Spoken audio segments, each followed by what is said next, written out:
Bonjour, je vous retrouve aujourd'hui pour la dernière fois.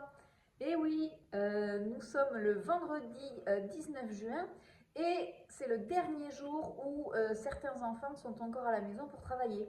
À partir de lundi, l'école redevient obligatoire pour tout le monde, c'est-à-dire que tous les enfants vont devoir revenir en classe. Donc nous nous retrouverons en direct tous ensemble dans la classe lundi matin.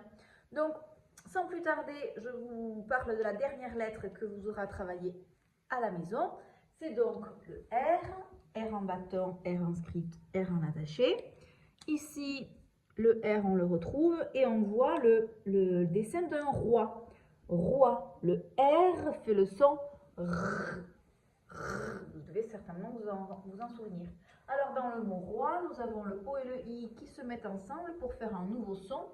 Donc le O ne fait plus le son O, le I ne fait plus le son I, mais ensemble ils se mettent pour faire le son roi.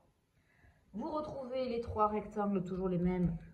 R en bâton, R en script, R en attaché à retrouver. En dessous, les dessins, puis les mots.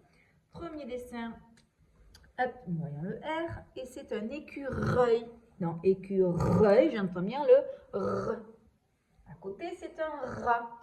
Je vois le R, je l'entoure, et j'entends bien le R. Rat. À côté, c'est un escargot. J'entends le R. Escargot, j'entends bien le R. À côté, c'est un tambour. Je vois le R. Et j'entends bien le R. Tambour. Enfin, une fleur. J'entends bien le R. Fleur. Et enfin, un cahier. Je vois le R. Mais je n'entends pas le R. Cahier. Pourquoi? Parce que le E et le R se mettent ensemble pour faire un nouveau son, le son E, que l'on code avec le E et le petit accent qui fait le son E. Donc le E ne fait plus le son E, le R ne fait plus le son R, mais ensemble ils se mettent pour faire un nouveau son, le son E. Alors vous voyez que c'est un petit accent qui monte, on le codait comme ça, E. En dessous pour faire le R, donc vous partez du point, petit arrondi, petite boucle et trait tout droit, on s'arrête et on fait une canne à l'envers. On ne lève pas le crayon mais on s'arrête. Donc vous pouvez même commencer le petit arrondi d'en bas. Petit arrondi, boucle, trait tout droit, je m'arrête et canne à l'envers. Donc petit arrondi, boucle, trait tout droit, je m'arrête et canne à l'envers. En dessous, vous avez deux mots. Premier mot, le L avec le E. Le L qui descend L, et le E, E. Donc nous avons le. C'est le mot le. Peut-être que vous l'avez trouvé parce qu'on l'a vu déjà plusieurs fois. Deuxième mot, première partie du mot, première syllabe, le T et le I. Deuxième syllabe, le reste des lettres. Donc, pour lire ce mot, nous allons regarder, nous avons le T. Le T, peut-être que vous en rappelez, ça fait le son T, T. Avec le I, I. Donc, pour lire cette syllabe, nous allons dire ti, ti, c'est ti. D'un côté, nous avons le R qui fait R. Et ici, le O et le I, regardez, comme dans roi, qui font ensemble le son roi. Je vous ai dit tout à l'heure, roi.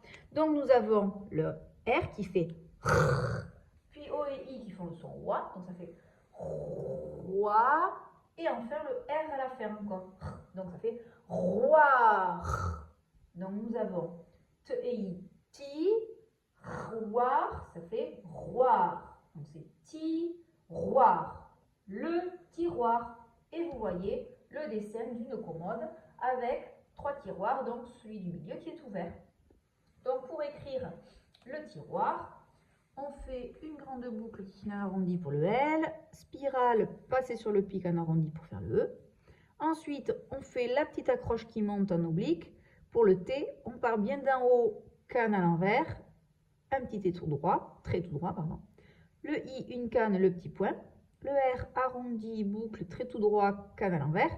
Pour le O, je pars d'un peu plus loin, je fais le rond, je le ferme, boucle, hop, on finit en arrondi. On attache la canne du I. Et enfin, dernier R, arrondi, boucle, trait tout droit, canne à l'envers. Le tiroir. Et en dessous, aujourd'hui, vous aviez donc à écrire le mot escargot. Donc, il faut le réécrire.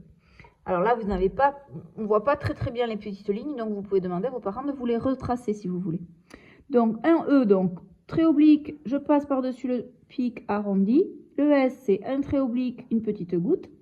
Hop, on fait l'accroche pour le C, le A, le R arrondi, petite boucle, T tout droit, canne à l'envers. Pour le G, le A et la grande boucle qui descend. Le O, je pars d'un peu plus loin, je ferme le rond arrondi, hop, je finis en arrondi. Et le T, donc grande canne à l'envers, avec le trait tout droit. Et bien voilà, c'est à vous maintenant de travailler. Et écoutez, je vous souhaite un très très bon week-end et je vous donne rendez-vous lundi dans la classe en direct. À bientôt!